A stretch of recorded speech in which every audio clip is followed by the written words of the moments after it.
Yeah, well, good morning to those of us that could make it in this morning, right?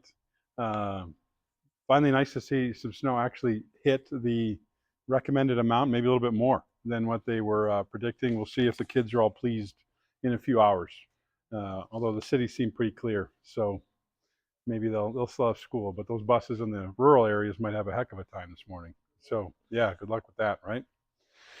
So continuing through December and talking about surviving winter on different aspects, and gave a clue last week that we'd be talking about the specific holidays that are coming up at the end of the month. It is a dominant topic of discussion in the counseling office throughout the months of November and December.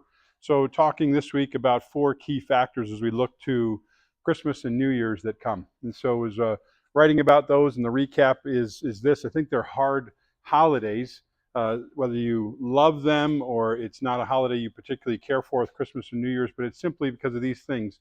First, I would say tensions. There's always a tension between priorities of what do we do, of people coming and going, and of like purposes of the holidays. Like, is it there for time off? Is it there for reflection? Is it there for busyness and to see everybody?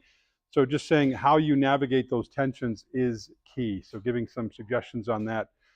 Second is the idea about substances that come into play. I'll finish our time talking about that a little bit more specifically, but there's just a lot of potential aspects there of stress or fun that creates an increase in people's use of substances, whether that's um, prescription meds, if it's alcohol. Obviously, there's an increase in people using THC and everything else. So it creates a lot of potential for people to struggle with those a little bit more than they do the rest of the year. Third is taking time off. Some people at the end of the year like this in the calendar year have used up a lot of their time off, so it's hard to find an extra time outside of the actual holiday.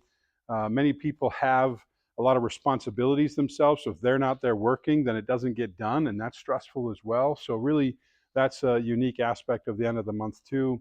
And then framing just 2025 as we approach the last few weeks of it, it can feel really heavy to think back on what's happened and whatever else. So suggesting that people look to really try and highlight the good things, the successes, the strengths, those kind of aspects, and make sure they're focusing on those as the year wraps up. So encouraging everybody to really be communicating about that, whether it's about those passions, purposes and people and those tensions, to communicate it, or about what your plans are for holiday parties and how you're going to manage yourself or stress or whatever else. So be communicating with the people in your support network over the next few weeks, so everybody feels like they're on the same page as we go through the final weeks. So as I said last week, just trying to talk throughout each of these chats to begin with of things to do in winter that are fun, get people engaged and outdoors, because there's that tension, especially like a snowy day like last night or today. Like, I just want to hunker down and not go anywhere. And sometimes that's really good, but wanted to give an idea every week about things to do outside. So here's part two of what we started last week of ways to stay active in winter. So you guys can see if you've done these or not yet. Wilmot Mountain in Kenosha has 22 lanes of snow tubing, each of them 1,000 feet long. So you can take a drive to Kenosha, plenty of activity to do there. You can visit the Edgewater in Madison for one of the top places to ice skate in Wisconsin, if you want to get outside and be able to do that. Last week we talked about the ice castle in Eagle River. Well, Lake Geneva has several ice castles to be able to visit if you want to be able to do that. Bill, verify this for me. The Winterfest sled dog race in Merrill was highlighted on the website that I found, right? Travel Wisconsin, encouraging people to go up to Merrill and watch the races up there. Yeah. And then the Sturgeon Spectacular, found in Fond du Lac, happens in wintertime. So you have a chance to go there. And then they recommended the cross-country skiing and snowshoe trails at Kettle Moraine State Forest as additional options. So plenty of things to do, because it leads to this first question today is like, what activity seems engaging enough for you to actually go back out at night once you're home for the day? What comes to mind that actually gets you back outside? Anything come to mind? Shoveling so you can get out in the morning. That is technically outside your house, Wendy. That's good. Anything else? Obviously, in our house, it's a basketball game, right? Come home and ready to go, get some dinner, and then, oh, we got to get to the gym. So that helps, right? Kids' activities, fun things to sit in the gym, but anything else? Uh, Extra walks if it's not too cold, right? Bill's character mile kind of stuff, but anything else come to mind that gets you back out of the house to go enjoy something for a few hours? River dips. Yep. Get out, cut a hole in the ice. We know it's challenging, right? So maybe it's where this time of year it's convenient because there's lots of get-togethers or parties, or people might say, "Hey, come on over. Let's trade some evenings where we can get together and spend some meals." But be thinking about that because it's really easy in that darkness just to huddle fast. So figure out a way to continue to stay active. Follow-up is just simply which holiday at the end of this month is more significant to you, just out of curiosity. Christmas and New Year's, right? Is it the Christmas holiday that comes in, or is it the New Year's aspect of a fresh start? Say goodbye to one year and approach the next. Any ideas? Any comparisons between those two?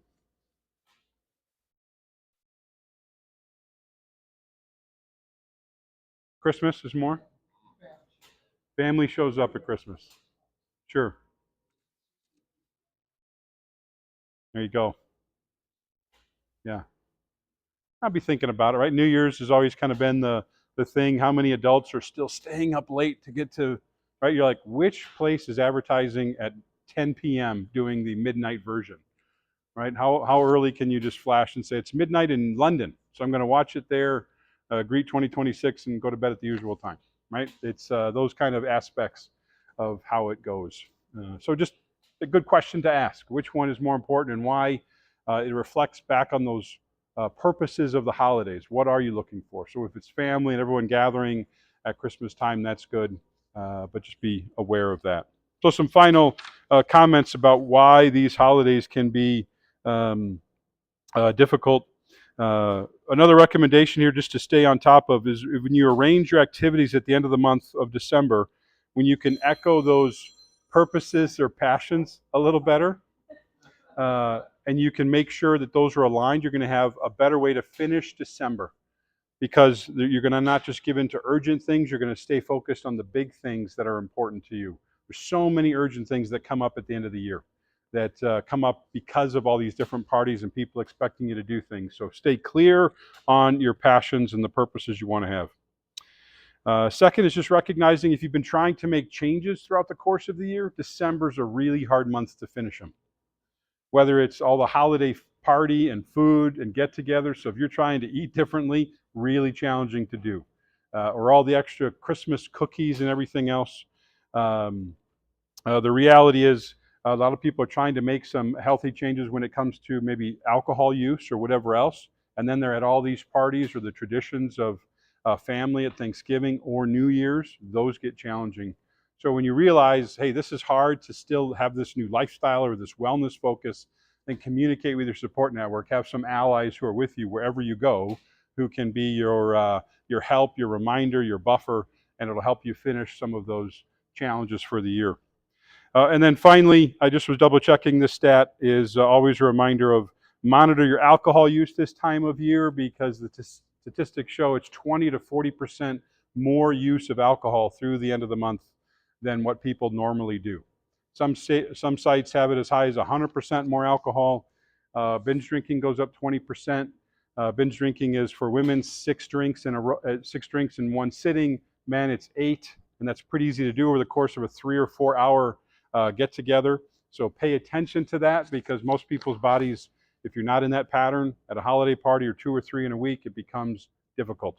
I'm not against alcohol. I'm against alcohol in excess and at the wrong times, because I see the regret that shows up in the counseling office throughout each week. So learn from other people's mistakes who don't monitor it, and stay firm on the things you typically do, and maybe focus on the toasts that come into play rather than everybody else. I mean, you're around people who are drinking that much multiple times a week. They have a pretty heavy tolerance at that point, and probably are carrying some challenges that exist with that as they go forward. So I always like to say no one regrets a holiday that's dry because they can make it through. I've heard lots of people just talk about insights of like, well, that was a different event because alcohol wasn't consumed the same way or it was different.